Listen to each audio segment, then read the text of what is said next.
मैं song service में Mrs डुंग डुंग और उनके ग्रुप को धन्यवाद देती हूँ। उन्होंने साथ दिए और आप सबों को भी धन्यवाद है कि आप सबों ने भी साथ दिए और प्रभु का महिमा गाए।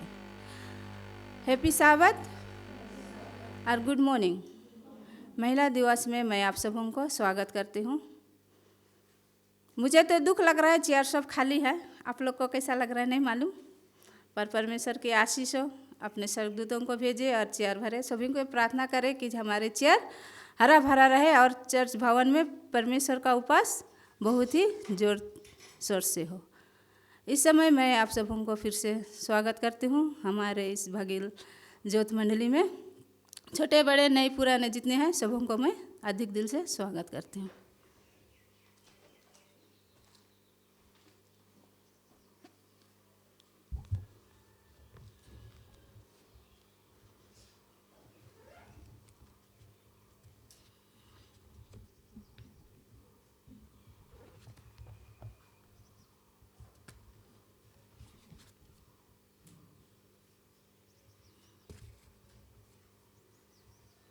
इस समय मैं आप सबों को फिर से स्वागत करती हूँ परमेश्वर की वचन के द्वारा। और हम लोग देखेंगे नया नियम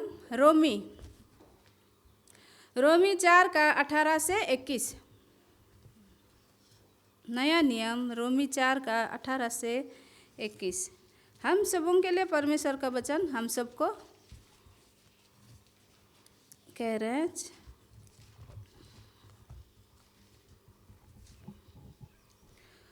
उसने निराश में भी आशा रखकर विश्वास किया, इसलिए कि उस वचन के अनुसार कि तेरा वंश ऐसा होगा, वह बहुत सी जातियों का पिता होगा। वह जो 100 वर्ष का था अपने मरे हुओं से शरीर और सारा के गर्भ की मारी हुई किसी दशा जानकर भी विश्वास में निर्भल न हुआ और न अविश्वासी होकर परमेश्वर की प्रतिज्ञा पर संदेह किया, पर विश्वास में दृढ़ होकर परमेश्वर की महिमा की और निश्चय जाना कि जिस बात की उसने प्रतिज्ञा की है वह उससे पूरा करने में भी समर्थ है। परमेश्वर इस सुंदर वचन पर आशीष देवे, आमीन।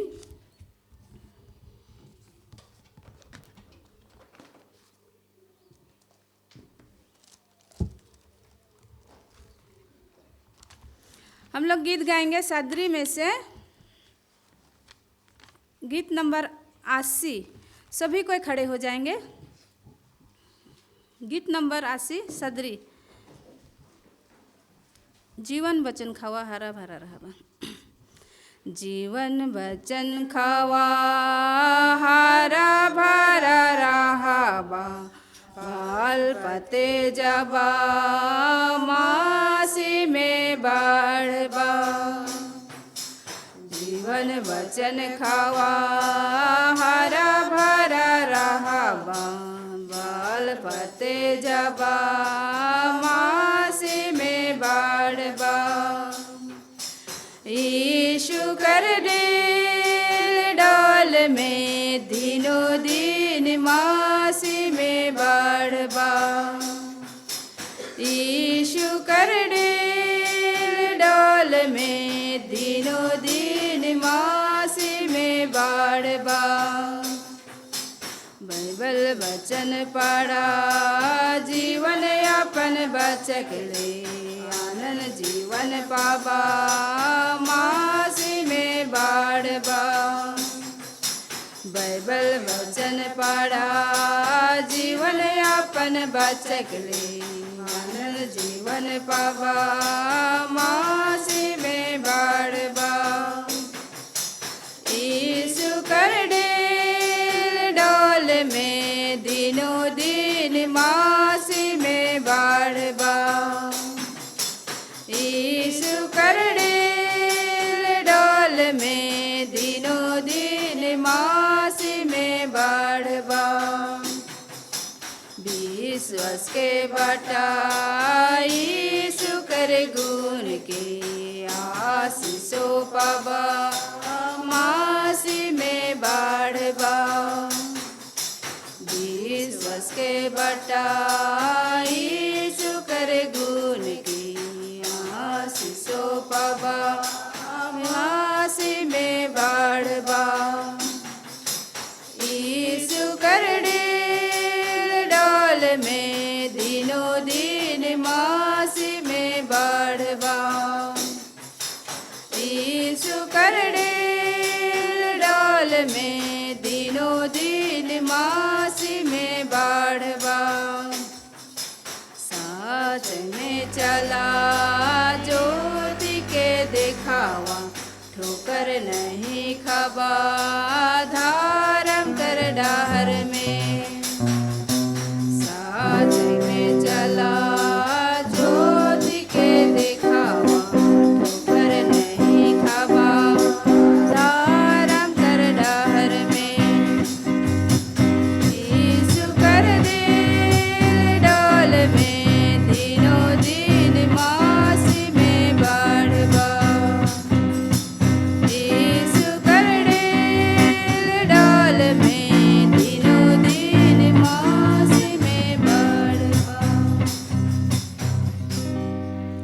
सिर झुकाएंगे, प्रार्थना करें।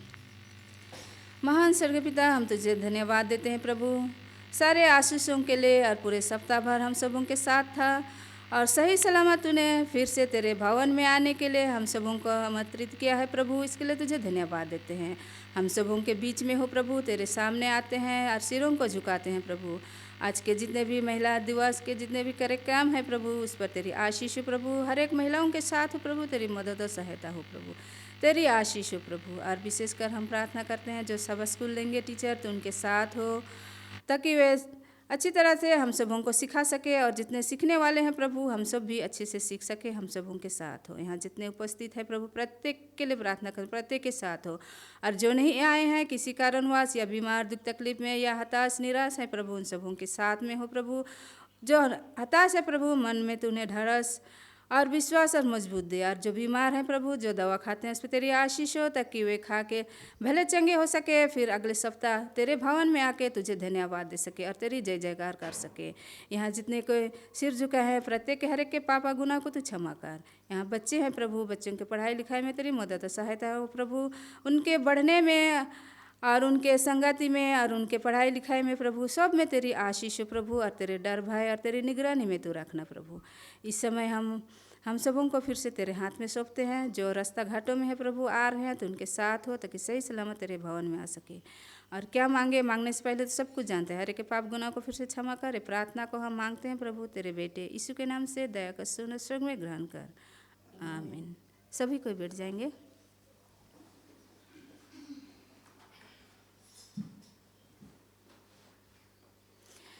इस समय है अभी मिशन रिपोर्ट सुनने के लिए, मिशन रिपोर्ट सुनेंगे।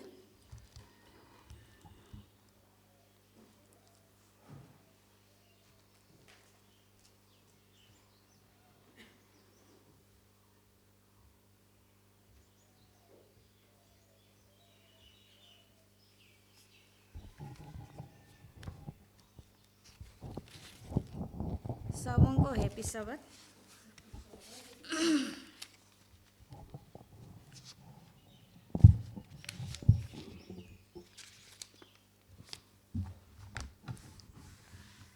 आज मार्च 8 तारीख है और पाठ 10 है। आज का कहानी है मैं इस तरह नहीं जी सकता, और दक्षिण कोरिया का है। और एक लड़का का बारे में इसमें दिया गया है जो कि एक पास्टर का बेटा था और 2 साल से 25 साल तक उसका जीवन में किस प्रकार का परिस्थिति आया और वो किस प्रकार से परिस्थिति से पार करके वो अपना जीवन में परमेश्वर को पाया, इस बारे में दिया गया है। मैं पढ़ के ही बताऊंगी, लंबा है। जिन सेवक, एक लड़का का नाम है। जिन सेवक 2 वर्ष का था जब उसके पिता की मृत्यु हो गई, उसे अपने पिता की कोई यादें नहीं हैं। पिताजी दक्षिण कोरिया में सेवेंथ डे एडवेंटिस्ट पादरी थे और माँ ने अकेले ही जीवन जिन सेवक और उसके भाई का पालन पोषण किया। उसका विश्वास था यीशु पर। जिन सेवक का विश्वास था जब तक वह किशोर नहीं हो गया, तब जिन सेवक ने अपने बारे में सोचना शुरू किया और उसने ईश्वर में विश्वास करने से इनकार कर दिया। उसने सोचा, यदि ईश्वर अस्तित्व में है तो उसने पिताजी को मरने की अनुमति क्यों दी। लड़के ने परमेश्वर से कहा, यदि आप मौजूद हैं तो आप मुझे मार भी सकते हैं, मैं इस तरह नहीं जी सकता। जब वह 15 वर्ष का था, जिन सेवक ने फैसला किया कि उसके लिए बहुत कुछ हो चुका है। पारिवारिक उपासना के दौरान वह अचानक खड़ा हो गया और उसने अपनी बाइबल को 2 टुकड़ों में फाड़ दिया। माँ, मुझे परमेश्वर में विश्वास करने के लिए मत कहो, उसने कहा। उसके साथ ही उसने स्कूल छोड़ दिया और घर से बाहर चला गया। अगले 10 वर्षों तक जिन सेवक ने धूम्रपान, शराब पी और सांसारिक दोस्तों के साथ घुल मिल गया। उसके पास बाइबल नहीं थी और वह ईसाइयों, विशेषकर एडवेंटिस्ट से नफरत करता था। एक दिन वह अनजाने में दक्षिण कोरिया की राजधानी सियोल में एक एडवेंटिस्ट विश्वविद्यालय के परिसर में पहुंच गया। वह अपने एक दोस्त के साथ था जिसका सामूहिक विश्वविद्यालय में व्यवसाय था। जब वह अपने दोस्तों की प्रतीक्षा कर रहा था तो वह धूम्रपान करना चाहता था, लेकिन विश्वविद्यालय में धूम्रपान निषेध था। इसलिए उसने ऐसी जगह की तलाश की जहां वह चुपके से धूम्रपान कर सके। पेड़ों और झाड़ियों के साथ एक सुदूर पार्क जैसा क्षेत्र ढूंढकर वह एक बेंच पर बैठ गया और सिगरेट सुलगा ली। जैसे ही वह धूम्रपान कर रहा था, उसने चारों ओर देखा और एक पत्थर पर बाइबल की एक आयत खुदी हुई देखी। उसे अचानक एहसास हुआ कि वह विश्वविद्यालय के प्रार्थना उद्यान में था। उसने हृदय में भावनाओं का सैलाब उमड़ पड़ा।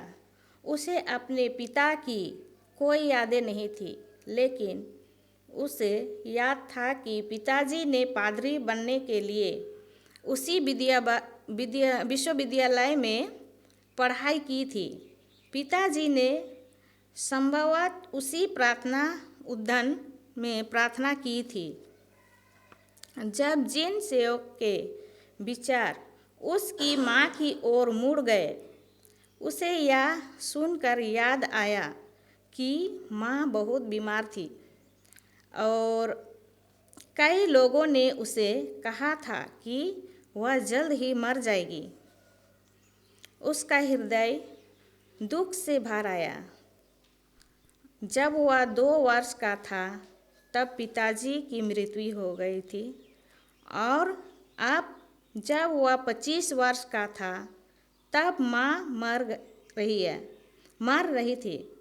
मैं इस तरह नहीं रह सकता, उसने चिल्ला कर कहा। अब जिन सेवक को अपनी माँ पर दया आने लगी। उसने सोचा, माँ ने अपना पति खो दिया, उसके 2 बेटे हैं, लेकिन उसने मुझे भी खो दिया। मैं उसका दिल तोड़ रहा हूँ और अब वह मरने वाली है। उसके आँखों पर आंसू झलक पड़े। विश्वविद्यालय के प्रार्थना उद्यान में अपनी उंगलियों के बीच जलती सिगरेट के साथ उन्होंने वर्षों में पहली बार परमेश्वर से बात की। परमेश्वर, यदि आप मौजूद हैं तो कृपया मेरी मदद करें। उसने कहा, कृपया माँ की मदद करें। यदि आप ऐसे करेंगे तो मैं अपना हृदय आपको समर्पित कर दूंगा। मैं आपको अपना जीवन दे दूंगा।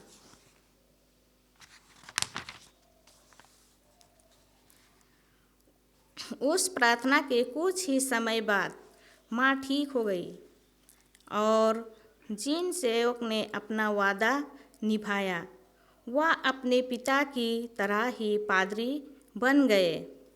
उसने अपने पिता की तरह ही सामूहिक विश्वविद्यालय से स्नातक की उपाधि प्राप्त की। माँ रोमांचित थी। जिन सेवक की शादी हो गई उसकी एक बेटी हुई और अब वह एकला माँ के घरों से 4 लड़कों के पालन पोषण में मदद कर रही है।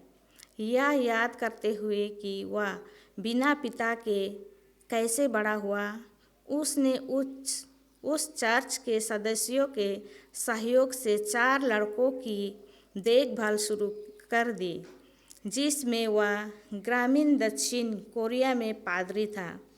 लड़के जो अब किशोर हैं, अपनी उम्र में जिन शौक की तुलना में वह बहुत अलग जीवन जी रहे हैं, क्योंकि वे जिन शौक के प्यार को देखते हैं और जानते हैं कि उसके पास स्वर्ग में एक पिता है जो उन्हें और भी अधिक प्यार करता है। बपतिस्मा द्वारा सभी 4 लड़कों ने अपना दिल यीशु को दे दिया है।